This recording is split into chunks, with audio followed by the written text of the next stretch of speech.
श्री राधे। आज हम श्रीमद् भागवतम का महात्म्य पढ़ने जा रहे हैं, जिसका पहला अध्याय है देवर्षि नारद की भक्ति से भेंट। आइए हम इसको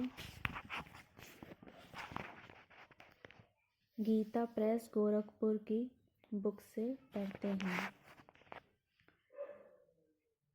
सच्चिदानंद स्वरूप भगवान श्री कृष्ण को हम नमस्कार करते हैं, जो जगत की उत्पत्ति, स्थिति और विनाश के हेतु तथा आध्यात्मिक, आधिदैविक और आधि भौतिक तीनों प्रकार के तापों का नाश करने वाले हैं। जिस समय श्री सुखदेव जी का यज्ञोपवीत संस्कार भी नहीं हुआ था तथा लौकिक वैदिक कर्मों के अनुष्ठान का अवसर भी नहीं आया था, तभी उन्हें अकेले ही संन्यास लेने के लिए घर से जाते देखकर उनके पिता व्यास जी विरह से कातर होकर पुकारने लगे, बेटा बेटा, तुम कहाँ जा रहे हो?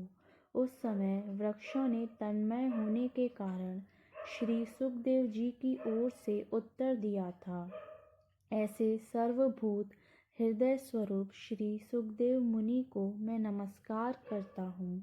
एक बार भगवत कथामृत का रसास्वादन करने में कुशल मुनिवर शौनक जी ने नैमिषारण्य क्षेत्र में विराजमान महामती सूत जी को नमस्कार करके उनसे पूछा। शौनक जी बोले, सूत जी, आपका ज्ञान अज्ञान अंधकार को नष्ट करने के लिए करोड़ों सूर्यों के समान है। आप हमारे कानों के लिए रसायन अमृत स्वरूप सार गर्भित कथा कहिए। भक्ति, ज्ञान और वैराग्य से प्राप्त होने वाले महान विवेक की वृद्धि किस प्रकार होती है तथा वैष्णव लोग किस तरह इस माया मोह से अपना पीछा छुड़ाते हैं। इस घोर कली काल में जीव प्रायः आसुरी स्वभाव के हो गए हैं। विविध कलेशों से आक्रांत इन जीवों को शुद्ध बनाने का सर्वश्रेष्ठ उपाय क्या है? सूत जी, आप हमें कोई ऐसा शाश्वत साधन बताइए जो सबसे अधिक कल्याणकारी तथा पवित्र करने वालों में भी पवित्र हो तथा जो भगवान श्री कृष्ण की प्राप्ति करा दे। चिंतामणि केवल लौकिक सुख दे सकती है और कल्पवृक्ष अधिक से अधिक स्वर्गीय संपत्ति दे सकता है, परंतु गुरुदेव प्रसन्न होकर भगवान का योगी दुर्लभ नित्य वैकुंठ धाम दे देते हैं। सूत जी ने कहा, शौनक जी, तुम्हारे हृदय में भगवान का प्रेम है, इसलिए मैं विचार कर तुम्हें संपूर्ण सिद्धांतों का निष्कर्ष सुनाता हूँ, जो जन्म मृत्यु के भय का नाश कर देता है, जो भक्ति के प्रवाह को बढ़ाता है और भगवान श्री कृष्ण की प्रसन्नता का प्रधान कारण है। मैं तुम्हें वह साधन बतलाता हूँ, उसे सावधान होकर सुनो। श्री सुखदेव जी ने कलयुग में जीवों के काल रूपी सर्प के मुख का ग्रास होने के त्रास का आत्यंतिक नाश करने के लिए श्रीमद् भागवत शास्त्र का प्रवचन किया है। मन की शुद्धि के लिए इससे बढ़कर और कोई साधन नहीं है। जब मनुष्य के जन्म जन्मांतर का पुण्य उदय होता है, तब उसे इस भागवत शास्त्र की प्राप्ति होती है। जब सुखदेव जी राजा परीक्षित को यह कथा सुनाने के लिए सभा में विराजमान हुए, तब देवता लोग उनके पास अमृत का कलश लेकर आए। देवता अपना काम बनाने में बड़े कुशल होते हैं, अतः यहाँ भी सबने सुखदेव मुनि को नमस्कार करके कहा, आप यह अमृत लेकर बदले में हमें कथा अमृत का दान दीजिए। इस प्रकार परस्पर विनिमय अदला बदली हो जाने पर राजा परीक्षित अमृत का पान करें और हम सब श्रीमद् भगवत स्वरूप अमृत का पान करेंगे। इस संसार में कहाँ कांच और कहाँ महामूल्य मणि तथा कहाँ सुधा और कहाँ कथा। श्री सुखदेव जी ने यह सोचकर उस समय देवताओं की हंसी उड़ा दी। उन्हें भक्ति शून्य कथा का अनधिकारी जानकर कथा अमृत का दान नहीं किया। इस प्रकार यह श्रीमद् भागवत की कथा देवताओं को भी दुर्लभ है। पूर्व काल में श्रीमद् भागवत के श्रवण से ही राजा परीक्षित की मुक्ति देखकर ब्रह्मा जी को भी बड़ा आश्चर्य हुआ था। उन्होंने सत्यलोक में तराजू बांधकर सब साधनों को तोला। अन्य सभी साधन तोल में हल्के पड़ गए। अपने महत्व के कारण भागवत ही सबसे भारी रहा। यह देखकर सभी ऋषियों को बड़ा विस्मय हुआ। उन्होंने कलयुग में इस भगवद रूप भागवत शास्त्र को ही पढ़ने सुनने से तत्काल मोक्ष देने वाला निश्चय किया। सप्ताह विधि से श्रवण करने पर यह निश्चय भक्ति प्रदान करता है। पूर्व काल में इसे दयापरायण सनकादि ने देवर्षि नारद को सुनाया था। यद्यपि देवर्षि ने पहले ब्रह्मा जी के मुख से इसे श्रवण कर लिया था, तथापि सप्ताह श्रवण की विधि तो उन्हें सनकादि ने ही बताई थी। शौनक जी ने पूछा, सांसारिक प्रपंच से मुक्त एवं विचरणशील नारद जी का सनकादि के साथ संयोग कहाँ हुआ और विधि विधान के श्रवण में उनकी प्रीति कैसे हुई? सूत जी ने कहा, अब मैं तुम्हें वह भक्तिपूर्ण कथानक सुनाता हूँ जो श्री सुखदेव जी ने मुझे अपना अनन्य शिष्य जानकर एकांत में सुनाया था। एक दिन विशालापुरी में वे चारों निर्मल ऋषि सत्संग के लिए आए। वहां उन्होंने नारद जी को देखा। सनकादि ने पूछा, ब्रह्मन, आपका मुख उदास क्यों हो रहा है? आप चिंता आतुर कैसे हैं? इतनी जल्दी जल्दी आप कहाँ जा रहे हैं और आपका आगमन कहाँ से हो रहा है? इस समय तो आप उस पुरुष के समान व्याकुल जान पड़ते हैं जिसका सारा धन लुट गया हो। आप जैसे आसक्ति रहित पुरुषों के लिए यह उचित नहीं है। इसका कारण बताइए। नारद जी ने कहा, मैं सर्वोत्तम लोक समझकर पृथ्वी में आया था। यहाँ पुष्कर, प्रयाग, काशी, नासिक, हरिद्वार, कुरुक्षेत्र, श्रीरंग और सेतुबंध आदि कई तीर्थों में इधर उधर विचरता रहा, किंतु मुझे कहीं भी मन को संतोष देने वाली शांति नहीं मिली। इस समय अधर्म के सहायक कलियुग ने सारी पृथ्वी को पीड़ित कर रखा है। अब यहाँ सत्य, तप, शौच, बाहर भीतर की पवित्रता, दया, दान आदि कुछ भी नहीं है। बेचारे जीव केवल अपना पेट पालने में लगे हुए हैं। वे असत्यभाषी, आलसी, मंदबुद्धि, भाग्यहीन, उपद्रवग्रस्त हो गए हैं। जो साधु संत कहे जाते हैं वे पूरे पाखंडी हो गए हैं। देखने में तो वे विरक्त हैं, किंतु स्त्री धन आदि सभी का परिग्रह करते हैं। घरों में स्त्रियों का राज्य है। साले सलाहकार बने हुए हैं। लोभ से लोग कन्या विक्रय करते हैं और स्त्री पुरुषों में कलह मचा रहता है। महात्माओं के आश्रम, तीर्थ और नदियों पर विधर्मियों का अधिकार हो गया है।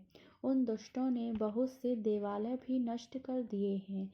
इस समय यहाँ ना कोई योगी है, ना सिद्ध है, ना ज्ञानी है और ना सत्कर्म करने वाला ही है। सारे साधन इस समय कली रूप दावानल से जलकर भस्म हो गए हैं। इस कलयुग में सभी देशवासी बाजारों में अन्न बेचने लगे हैं। ब्राह्मण लोग पैसा लेकर वेद पढ़ाते हैं और स्त्रियां वैश्यावृत्ति से निर्वाह करने लगी हैं। इस तरह कलयुग के दोष देखता और पृथ्वी पर विचरता हुआ मैं यमुना जी के तट पर पहुंचा, जहाँ भगवान श्री कृष्ण की अनेकों लीलाएं हो चुकी हैं। मुनिवरों, सुनिए। वहाँ मैंने एक बड़ा आश्चर्य देखा। वहाँ एक युवती स्त्री खिन्न मन से बैठी थी। उसके पास दो वृद्ध पुरुष अचेत अवस्था में पड़े जोर जोर से सांस ले रहे थे। वह तरुणी उनकी सेवा करती हुई कभी उन्हें चेत कराने का प्रयत्न करती और कभी उनके आगे रोने लगती थी। वह अपने शरीर के रक्षक परमात्मा को दसों दिशाओं में देख रही थी। उसके चारों ओर सैकड़ों स्त्रियां उसे पंखा झल रही थीं और बार बार समझाती जाती थीं। दूर से यह सब चरित देखकर मैं कौतूहलवश उसके पास चला गया। मुझे देखकर वह युवती खड़ी हो गई और बड़ी व्याकुल होकर कहने लगी। युवती ने कहा, अजी महात्मा जी, क्षण भर ठहर जाइए और मेरी चिंता को भी नष्ट कर दीजिए। आपका दर्शन तो संसार के सभी पापों को सर्वथा नष्ट कर देने वाला है। आपके वचनों से मेरे दुख की भी बहुत कुछ शांति हो जाएगी। मनुष्य का जब बड़ा भाग्य होता है तभी आपके दर्शन हुआ करते हैं। नारद जी ने कहा, तब मैंने उस स्त्री से पूछा, देवी तुम कौन हो? ये दोनों पुरुष तुम्हारे क्या होते हैं और तुम्हारे पास ये कमल नयनी देवियाँ कौन हैं? तुम हमें विस्तार से अपने दुख का कारण बताओ। युवती ने कहा, मेरा नाम भक्ति है। ये ज्ञान और वैराग्य नामक मेरे पुत्र हैं। समय के फेर से ही ये ऐसे जर्जर हो गए हैं। ये देवियाँ गंगा जी आदि नदियाँ हैं। ये सब मेरी सेवा करने के लिए ही आई हैं। इस प्रकार साक्षात देवियों के द्वारा सेवित होने पर भी मुझे सुख शांति नहीं है। तपोधन, अब ध्यान देकर मेरा वृतांत सुनिए।